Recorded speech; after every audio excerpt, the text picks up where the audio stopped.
Hello, hello! Well, it is May, which of course means over the last couple of weeks the world's film industry has been at the Cannes Film Festival on the French Riviera. Our Rialto channel has been celebrating this month by playing some of the best winners from the past and is finishing up the series this week with one of my favourite comedies from the last couple of years. It's called The Square. It's a Swedish film from Ruben Östlund. He is the director who brought us Force Majeure. You remember the film about the family in the avalanche and the father who literally just sort of steps over his family to save himself? That's him.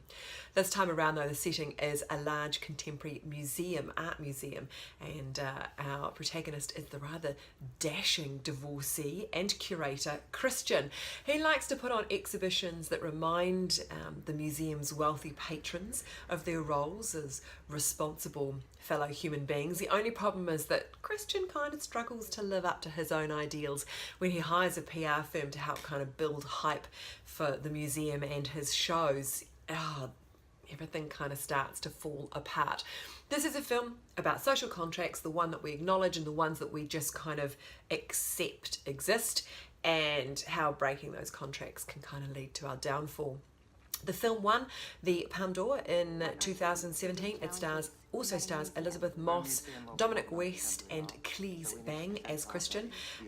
Terry Notary also turns up in this film, and he plays a performance artist who acts like a hostile ape at a very fancy fundraising evening. It's an extraordinary performance, a very intense, uncomfortable scene. If you're interested to know a little bit more about how they shot that scene, all you have to do is Google Rialto channel on SoundCloud, and you'll be able to find my interview with Terry Notary there, and he goes sort of into, he explains the process that they went through in order to get that scene. Look, the film really appeals to my sense of humour, and you know, Christian is one of those characters that we really should not love, but we do. And he's a sympathetic character, and so we kind of engage in his downfall.